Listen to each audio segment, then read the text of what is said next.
Okay, here we are on the next one. It is a field of 9 runners. The favourite is no longer favourite. And let's see. There's nothing too exciting happening just yet.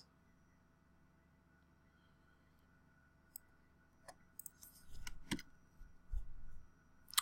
can see the favourite, or the old favourite, only holds 13% of the market, which is quite low. Which is obviously why he's drifted out.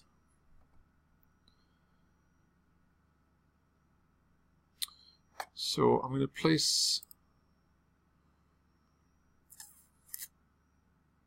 a little lay trade on the favourite, but I'm going to wait a few seconds just to see if it pops in closer to 6 here first.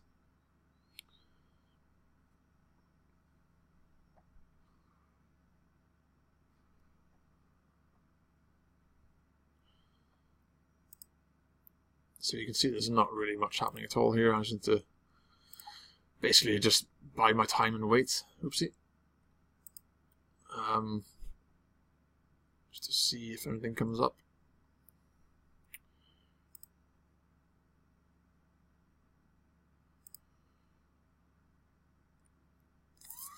Okay, so I'm going to jump in here. Hopefully, bugger. Okay, you can see I was on the right thinking there, but I think I just missed the entry point. Yeah, that's annoying, but that's just the way it goes.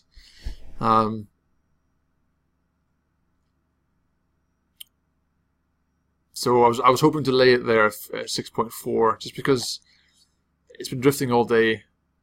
But there's usually a bit of back money that comes in at this point for the favourite, just because technically he is the favourite from the start. Oh, there we go.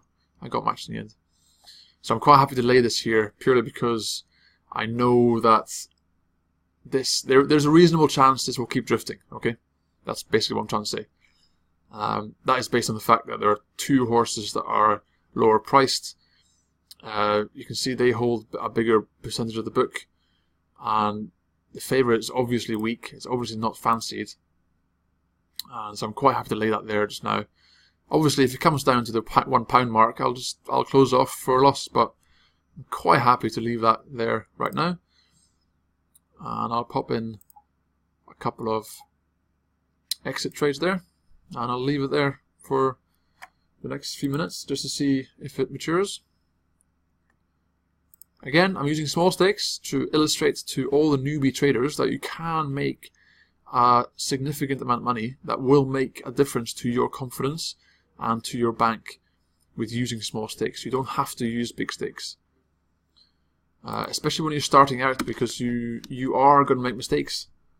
Simple as that. And if you have a very small bank and you use large stakes, when you do make that mistake, it's going to cost you a lot of money, and your confidence will drop, and you won't become a full-time trader because you won't have enough experience to deal with it.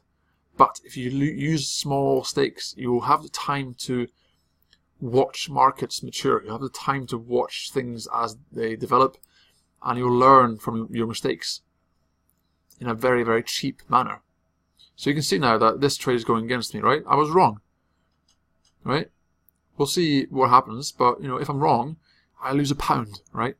Which is exactly what my average win is per trade when I'm using £10 stakes. So it's not a big deal, because I know that I get 8 or 9 out of all my trades correct. So that £1 is a proportionate, worthwhile risk. But I'm pretty sure I'll be able to scratch this out for a 0 loss. There's still 2 minutes to go. They're still circling, and I'm going to try and scratch out here for a small profit. So what I'll do is I'll drop it to £2.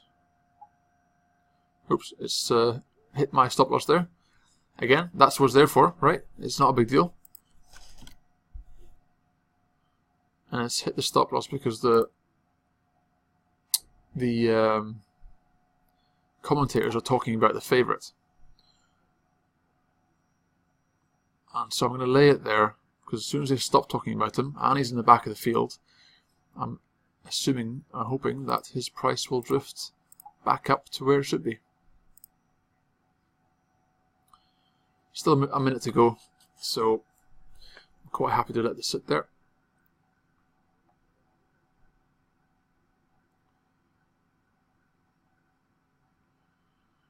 There we go.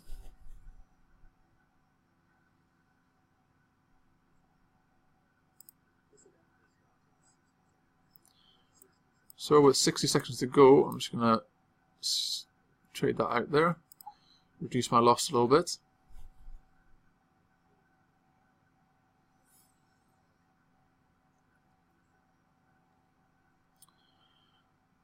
And I will do a quick little... that won't. Okay, so there we go, right? What you've seen here is a controlled loss, right? Because the amount I've lost here is basically the exact same amount, which is my average for every single race in profit. So effectively, if I'm trading 20 races today, and I get 18 of them right, 18 of those races will be between sort of 50p to £1.50 profit. And those two losses I have will be in the region of 50p to £1.50 minus. So if you see what I mean, that I get most of my trades right, but when I do get it wrong, my losses are very small and they are in the exact same proportion as my winnings. So overall, I will get 18 out of 20 correct. Whereas before, when I was a newbie, I would still get sort of 15 to 18 trades right, but when I did lose, I would lose about 6-7 times what I would win on a normal race, because I was too inexperienced, I was overstaking, and that results in that you have a small win, small win, small win, small win, a big loss, right? So that's why it's so important to control your staking amount, so that even when you get it wrong, you still technically get it right, because you're controlling how much you lose. If you want to learn how I think and how I trade, you can go to the link in the description. And yeah, thanks for watching, and check out the next video.